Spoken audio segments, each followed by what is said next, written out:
You're great. I am. Hey, this is Jon M. I'm the director of Wicked, and I'm here at the IndieWire Studios in New York to talk about the making of the movie on the Toolkit podcast. Normally with a film adaptation, it's about how you shrink it. It's about how you fit it into a 2-hour thing. Yeah. And it's a very successful Broadway musical. And the idea here was actually to expand on the world to a certain degree. Everything stays, all the songs, all the story, but then there's almost an expansion with this one. Yeah, it was interesting. That wasn't necessarily the initial instincts on it. It was just once we got into the architecture of what was needed, and I was very lucky coming in as a fan of Wicked. So I already knew sort of the Bible moments that I wanted to protect for the fans, for Mark, for Schwartz and Winnie. But when we were digging in, I remember missing parts in the show itself, that it goes by so fast. And what we did for months and months, where we just went line by line by line of both the stage book and also the current script at that time. And I got to learn why certain things happened, why certain scenes got cut, what they felt was good or bad about those things. And I just listened. Mm-hmm. But sometimes I would ask a question like, but why does she do that thing? And where did she get flight? And what is her relationship with gravity exactly? And sometimes there were answers. Sometimes we were like, well, you just have to go with it. And those, you have to go along with it. Those things can work in theater, but in a movie, I know that the stakes are a little higher. The audience has a little bit higher bar to cross. So that's where we realized, like, we're either taking songs out and changing the story dramatically to fit in one, or we're giving this room to blossom. And we knew that the heart of this was that relationship, to believe in that relationship, to believe in their changes. And in order to do that, our number one priority was to clear the way for those things. So it became very clear that it was sort of the only way. Did the decision to do 2 films predate you, or were you part of it? Was that The debate predated me. debate? But I think when I came in, I made it. Your I think questions might have my questions definitely sealed the deal. And we had to make a decision. When you, as I always say, like when you come in as a director on something that whether it existed before or whatever, like you have like 2 months to make radical decisions. After that, you're part of the machine. Mm-hmm. So in those 2 months, I do the biggest, most boldest things that from the outside I can see very clearly, but maybe from the inside it's harder. And that was one of them. Like, hey, if you guys are going back and forth, you're never going to get a great one movie of 2 parts. You're always going to be in the middle of 2 things, and it'll never work. You have to commit. So let's just commit to 2 movies right now. We know we need that room. Mm-hmm. Commit to it. When we shoot the movie, when we edit the movie, that's 2 years away. If we want to change it, we can do it then. But we have to focus here.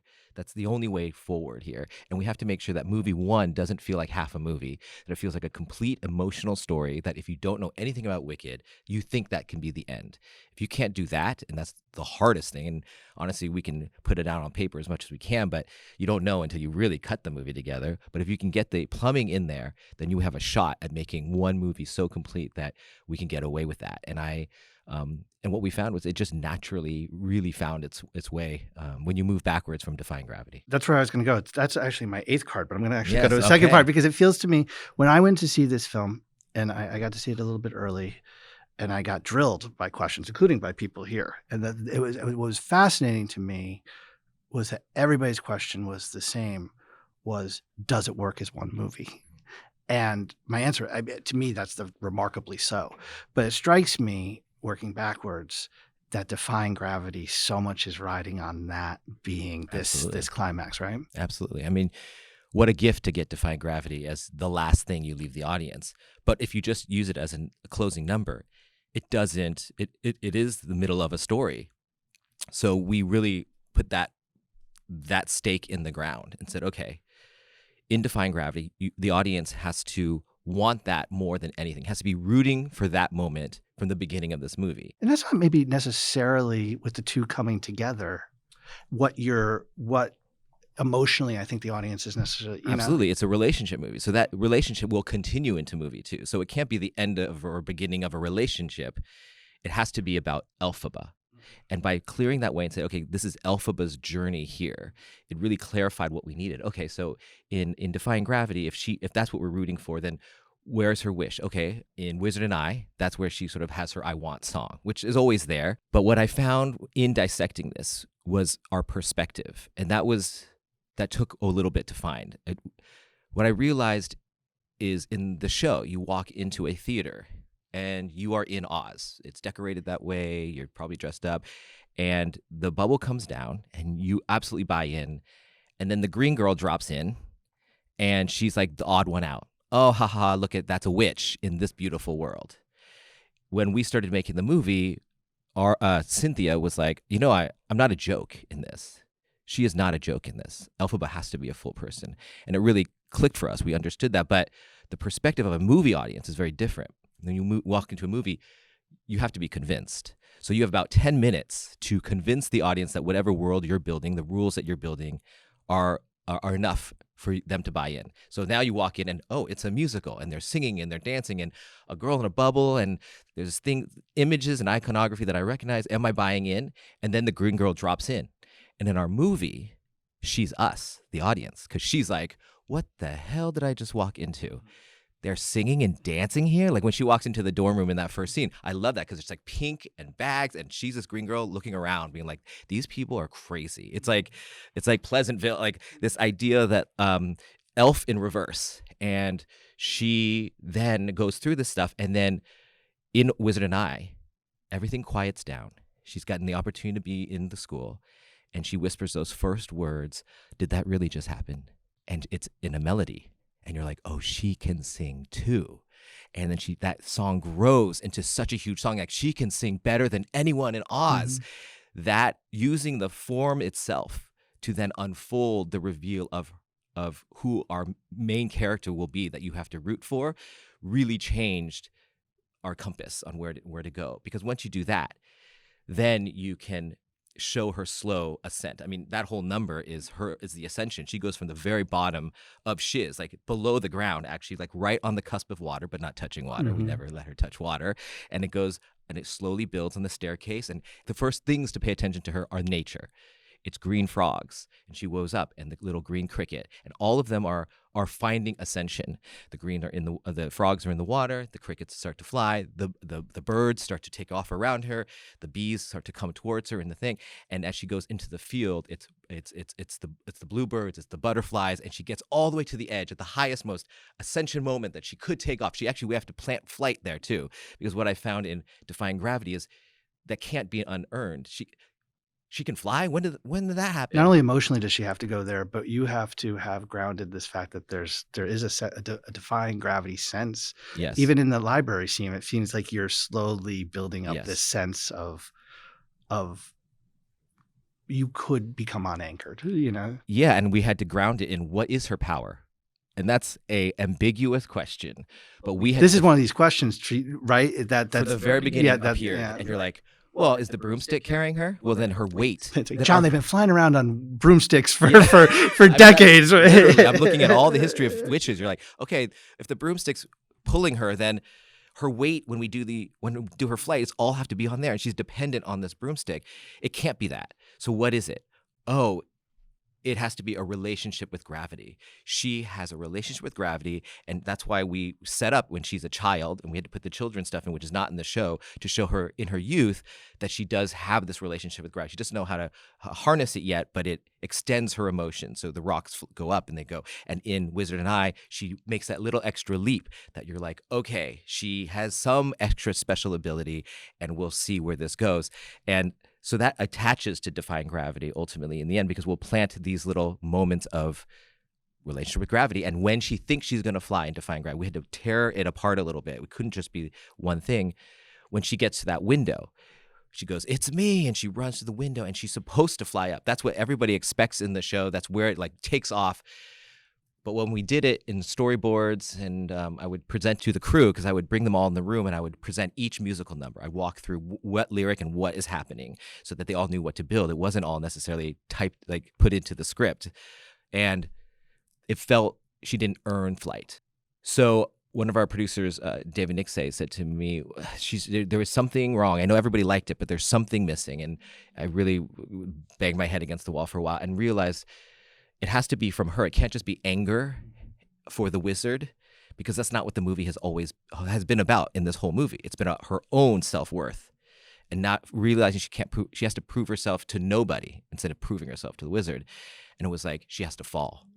So that moment she goes through the window, and it would shock the audience because they think it's the highest point, but she's gonna go to the lowest. And as she falls, the whispers of her whole life of "you can't do this, you're not good enough" will go into her, and then her reflection in there is her younger self. And to me, that was the moment that she finds purpose. Like, this is for my younger self. This is for me, or for every little girl out there. And then when she reaches out, she gets the broomstick, and the broomstick is sort of a wand for her, a harness for her to then go up, and then she can say, "It's me," more authentically, more clearly, as a character that we have followed and said, yes, now she can say it's me, and then she can sing the song. So it's all tied together in very intricate things that we had a lot of conversations about. It's a remarkable scene, and it is very hard to stage vertically. It's Yeah. very hard to stage vertically, and I honestly can think of maybe two other people that accomplished. Borzage did it once with seven. I mean, what you were able to do in that sequence. But I also struck me that in some ways, not just you, but you and Chris Scott and Alice Brooks have in some ways been working on gravity and movement and Yeah. this, and in some ways that sequence almost feels, I mean, I know you're going to continue to make movies, so I don't want to say the culmination, you're all young and whatnot, but I mean, it does feel like a culmination of a lot of things the three of you have been working on for a while. Absolutely. We were talking about the other day that, this is like, we are indeed all this stuff for this movie, which is kind of crazy to think All about. back to like League of Extraordinary Gentlemen, right? Yeah, all back. I mean, I worked with Alice on our first musical in film school, and begged her to do my student short, and she was just like a semester older than me, and she agreed, and we went through that period. And then when we met Chris, I don't know, after that, it was like 6 years later, which is now, I don't know how a long time ago. We all started working together on LXD, the Legion of Extraordinary Dancers, and that was 30 episodes of these 10-minute, 15-minute pieces, and each one had a different style of dance, different genre of storytelling, whether it was noir or Western or whatever it was.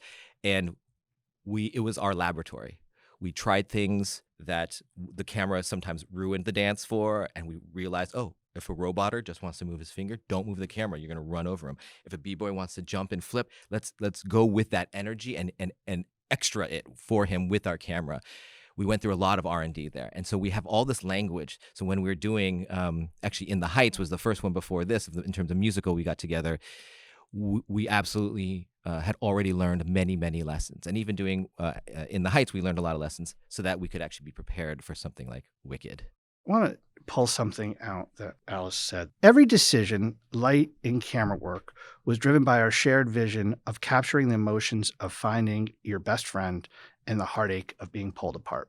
That's obviously the narrative here. That's part of, what gives this film its standalone drift. But I'm wondering if you could talk about that, because for all of the world building and whatnot, it all kind of seems to come back to how it's constructed with these two women. And it seems like that's almost like an organizing principle of a lot of the visuals, right? Absolutely. I think what we found is because we had been used to the musical form and dance form and movement, when you do it enough times, the sparkle goes away. And it is now a tool for you. And so restraint becomes the pen that you write with. When you know you have the best dancers, when you know you have the best production designer and costume designer and actors, and they're doing their thing, everybody wants to give 150%. And I've learned this in other projects that I've done. When you have access to everything, it's really hard to say no. When they're like, you want fireworks? You can get fireworks? Yeah, let's do it. You want the drone to fly through? Yeah, sure. But what happens, you get distracted and drawn into those things. And we knew from the very beginning, the mantra was always, it's the girls, stupid. So no matter what we needed to do in the world building, and we need to do a lot of world building and build cultures in each of these lands, and we absolutely did all that work, and you'll see that. But when you work with people for a long time, you have the trust that the small things will work. And living in the silence was something we really wanted to push. So the simplicity of some of the camera work, instead of having the drone fly all the way through. This is a little bit more of a restraint for you guys in terms of the camera movement. It was like, trust the moment. The Oz dust, for instance, in the middle of the movie, it's quiet. There's no sound. It's silence. And we had to trust that Chris and Cynthia and Ari were going to find a language in the silence without any music to support that. We had to trust that when we shot it, we were going to shoot it from end to end. This is like a 10 to 15 minute scene, and the girls had to be in this very specific emotional flow, and you couldn't just like pop in for something. And we did that over and over. So she had to light Elphaba 360 degrees, and she has a brim, a witch hat that goes this far. So how is she gonna light up and keep her eyes in it? And Cynthia was in it, and Ari was in it, and they're on the cusp of tears or not. And if you mess that up, you mess up the whole thing. You miss it. And so I think that restraint of let's just let the palette talk, let the movie speak to us. I think that was the best thing about this, that we had a lot of areas that were not in the original show, but we had to trust, and we didn't know where it would end up, but we had to trust our process and our story. We always put an emotion next to each scene that we wanted the audience to feel, and where the characters were, that we were telling stories in our own little pockets of skill sets, that it would end up where we needed it to be. And you can't do that with people you don't fully know. It sounds a little simplistic to saying it light and dark, but there is something wonderful about this. It's like, and I don't remember who said this, one of your cast or crew. It's about what you can hide in the bright and what you find in the dark. And it feels like that also, even just you wake, morning is always sunrise with and then and sunset is always in the dark, searching for things with her about what's dark. And it feels like that. I know that sounds overly simplistic, but it feels like that's even just an organizing principle of like this world to a certain degree. Yeah, I mean, our Alice and I always talk about playing in the shadows. That's something we watching Conrad Hall and Searching for Bobby Fischer. Like, we both love that movie, and we're like, what is the special sauce in that? Is it because a lot of it's like indoors? They use the sunlight and they play in the shadows. And Conrad Hall's always said play in the shadows, and so we love this concept of that. And when you have a story like Wicked, where literally it's metaphorical for all those things, you get to really do that. I think about even in Popular, which seems like such a fluffy, fun number in the show, but actually there's a lot of stuff happening. I mean, this is where they fall in love, really, and they've just connected. And rather than be super theatrical, we wanted the things in the room. We also can't cross magic, because Elphaba has magic, but Glinda doesn't. So it couldn't be so magical that suddenly it didn't make sense in the story-wise.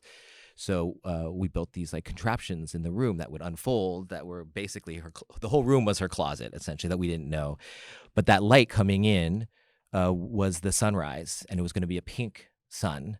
And I love that they sort of come together in this pink, beautiful light. And pink does go well with green in that mirror moment. And again, we take our time pushing into that moment and seeing Cynthia and Ari drive that moment, because they're feeling it. Every time they look in that mirror and she said those words, they would burst into tears. And so we had to just we had to have a lot of restraint to hold those things. I feel like a whole generation is getting an education on complementary colors through this movie. Yeah. One of the things that is in the dark is that animal world. I want to talk about that, but I'm curious, was that something that was also hard to, was there a lot of Jon questions around that? Because I imagine there's a thing here where like so much of the darkness and the political darkness of this lies in that world. And yet it's talking animals. It's a whole thing. I imagine they didn't have anything like that on stage. Was that a tough thing for you and your team to figure out how that was going to move and feel? Yeah, a lot of conversations early, though. I will say that what you said before was really interesting, that the con happens in the light. Yeah. And the truth happens in the dark. And so all the animal stuff is in the dark. When he's teaching the ways of what the wizard and the school has asked him to do, there's a light. When he's telling them the truth about where animals have been and the history of animals in Oz, it goes dark. He brings it into the darkness. And for the animals specifically, when I came in, we had designs as human animals, like from the show, and it got really creepy. Like, does a goat have human hands? Does it have hoof hands? Does it have part hoof, part human hand? I mean, that discussion It get weird. Was like super weird, yeah, and uncomfortable. I think if they would walk like regular animals that we know, and instead of fitting and making them vertical, upright, that we give them accessible things that have been provided for them in this land of Oz, like Oz has been accessible. Tables are different shapes to fit different animals, and Dr. Dillabin, the goat professor, has these contraptions at his. And we spent a lot of time that you don't even see in the movie of creating the culture of these animals that they have. Their hooves can go into these contraptions that they can write on the chalkboard, or they can step up into the projector and click it, and he can buck his hind legs to turn off and on the lights. These were things to say, hey, these things exist, and the animals exist as they are, and they just speak. So that when these accessible things start getting taken away, the door that opens in two halves now get pushed through and get sealed because it's now only upright Ozians that are coming into play, that that we understand the takeaway instead of a Pinocchio thing where suddenly they gain a longer tail, which then you're like, well, who's doing that? How are they doing that? There was a lot of questions, but it was about the man-made accessibility things being taken away and their voice going away, and cages. It made it much more I don't know, it felt more relevant to and connected to a real situation of these animals. It's interesting. I don't want to get too far into this, but I've noticed there's a lot of conversations about this film in context of politics and being political. And what's interesting to me when I think about that animal stuff is that's baked into Wicked. Oh yeah. Do you know? I mean, I feel like there's not. I mean, that's a charismatic leader who lies. Who gaslights a community that this woman is wicked just because she's standing up for marginalized group of people in the society. How could that be? They're going after the educated, and they're scapegoating. Well, in this case, I want to say people, whatever. Yes. And it feels like that. It's like that's something I know. It's just something that's part of this. That's just part of this world to a certain degree, right? It's prophetic for sure. But also when I saw it in 2002, I was in college. So I was growing up. I was seeing the world for the first time. A year after 9/11, we're going into war. America's in transition. And everything is scary all around. And when in scary situations, people go towards strongmen who just take the reins and go. And I think it was an interesting time, and Wicked sort of speaks to that. Wizard of Oz was originally written at a time of America in transition, from the Dust Bowl period to going into war, and same with the movie. When the movie came out, they had similar situations. So the American fairy tale is, they always say, like, oh, it's put together with American parts, resilience, self-reliance, and optimism, and that's what he wanted to create. And I love that as our starting point, because now we're in a time, and I got this movie when we're in the sort of lockdown. So at that moment, those words of Defying Gravity, when she says, something has changed within me, something's not the same, I'm through with playing by the rules of someone else's game. To me, I felt like the whole world feels like this. The storyteller has been unveiled, and now the story we're sitting in, we're wondering, was this ever true? Is the yellow brick road that my parents talked to us plenty times about in The Wizard of Oz when I was growing up as immigrants, is that a real thing? Or maybe it was never made for us. And is there a wizard who's there who's gonna fix all your problems? Maybe there is no, and we're gonna have to fix them ourselves. So I love that this story infiltrates the L. Frank Baum story, infiltrates even Wicked itself, and puts us here now. And is a path to, in my mind, transcendence. In at least movie one, there's a longer path that we'll get to, but in movie one, it's when you find the truth. It's not even about the actual thing of the animals and the wizard. It's like, when you find out the truth, when you wake up, what are you gonna do? What's your decision? Are you an Elphaba or are you a Galinda? And I always saw us as like, and we talked about this a lot, that we're always sort of both. We watch Elphaba transcend, be disillusioned when she finds the wizard doesn't have magic, but we see her fierceness in her ascension and finding that she doesn't have to prove herself to anyone, not even her best friend. Like, that was a key thing we found. Like, you have to not just leave this place, you have to even look your friend in the eye and says, I'm going anyway, with or without you. And so that moment when she ascends, and then Glinda knows the right thing, but she can't quite do it yet. We'll find out her path later. But I think we watch Elphaba and say, that's what I wish I could say. And we're all sort of more Galinda. And courage to pop your bubbles in your privilege to come to the place of Elphaba is the path of the overall both movies in a way. And I think that helped us understand what we were saying in this. So it's the timeless thing, though. Sorry, this is a long answer. Oh, no. I've thought a lot about this. We're good, but the timeless thing about it that never ends is the resilience of human beings and what we can do and what we can get through. Because when the path doesn't seem like ours, we always rise above, and sometimes we even find that we could fly. And to me, that is what we need now more than ever. I didn't know that that's what it was happening, but that is kind of the process and tradition of freedom. It would play no matter what, but it does play a little different after, then imagine this on your calendar, like everybody, it's like November 22nd circled and November 5th circled. And it does feel, it is hitting. I saw it before November 5th, but it feels like it is hitting with people that are now have seen it after in that way. And it can fit into anybody, however you think. Like everyone feels different. I always say like technology has brought us all into the same dorm room, and we're suddenly all roommates. And we are not alike. And that person's messy, and that person smells, and that person does this. And holy shit, we have to get along. And now it's like college. Like the only way to actually find peace between us two is maybe yell at each other, maybe say the things that we need to say, and maybe actually forgive each other and give some grace, because the only way out is through. And so this has so many ties to where we're at right now. You've mentioned this in this interview, but also in other places, and I'd love to dig into it a little bit. The idea that you have to craft and almost imagine different cultures. Mm-hmm. The one that I would love to talk about is Munchkinland, just because it's wonderful. But I'm wondering if you could talk about going through that process, and we'll use Munchkinland as an example, and working with Nathan Crawley on that, and thinking through that, because there is an element of a backstory in a sense, but it's also then becomes your musical, it becomes your color, it becomes your palette. Absolutely. When we came into this, it was like, oh, Oz. Yeah, let's paint Oz. Let's go. Everyone just come up with stuff. And we're looking at this, and I had different references, and what I found was that won't work. That's not good enough, actually, because there's a lot of questions that come with it. I'm just curious, what doesn't work? What doesn't, like? Well, there's a lot of questions. Yeah. I wonder. Okay, well, if Glinda comes to these people and they're cheering the death of her best friend, why does she want to save them in the end? Why does she love this place? So then you have to understand her relationship with the Ozians. And then you're like, okay, well, Munchkins, what are they? And why does she like them? Oh, they cultivate joy.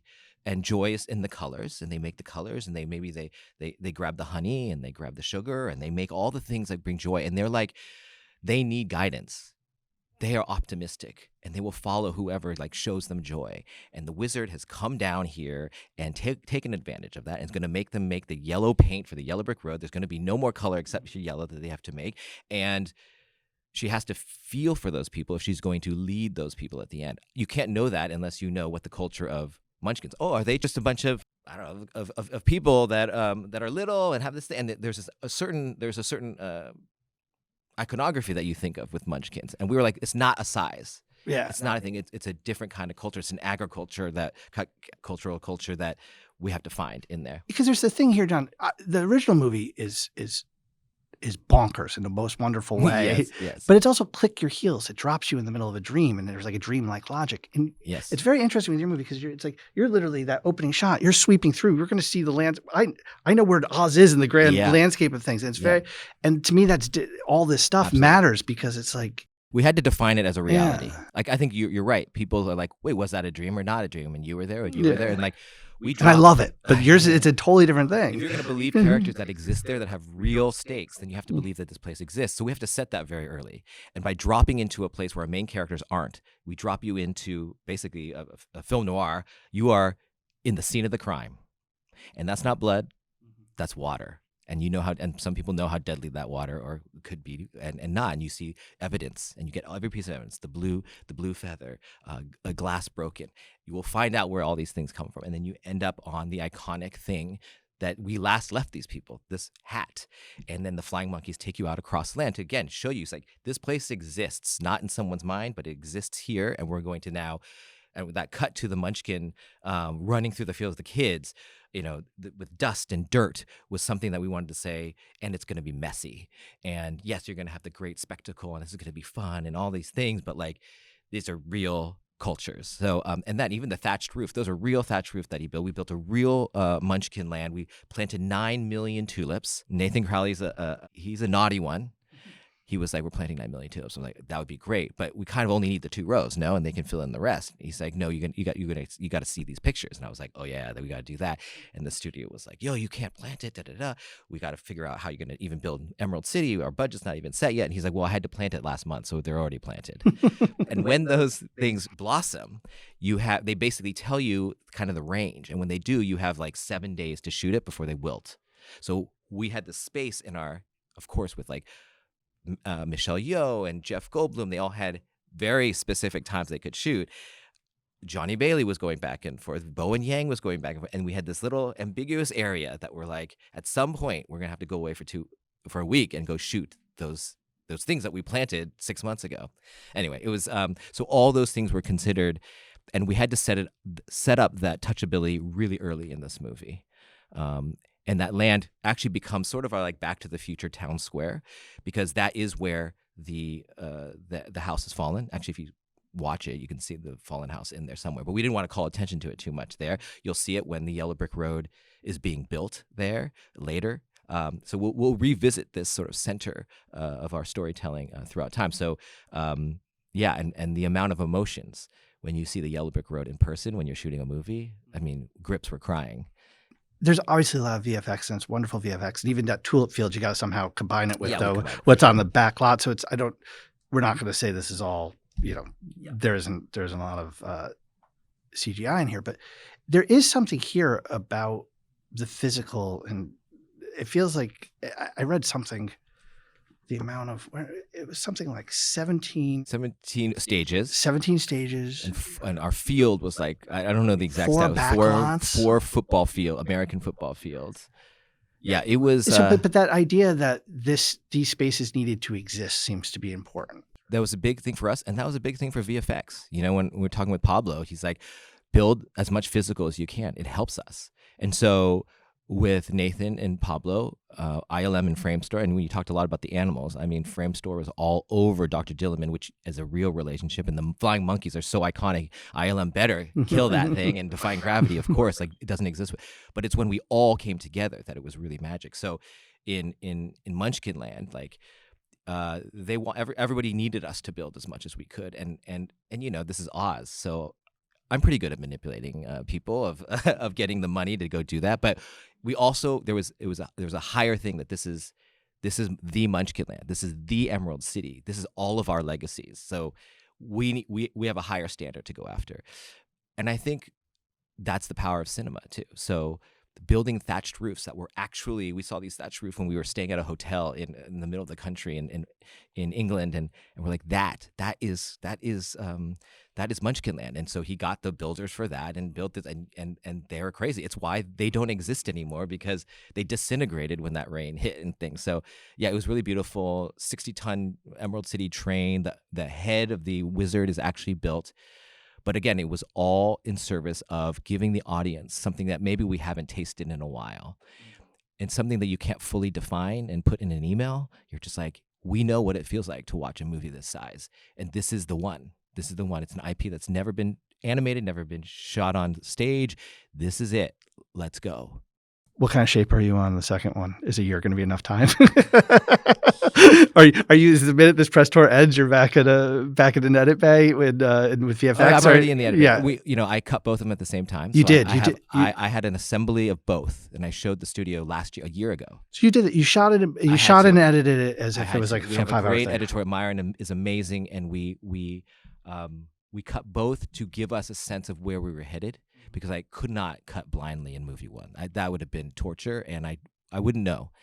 So I put it away in January, and now I'm opening it up again to look, and you have a different perspective when you come back to it, and it's pretty grand and has a very different tone and feel, and I'm excited for the world to see that. Oh, congratulations on this one. Thank you very much.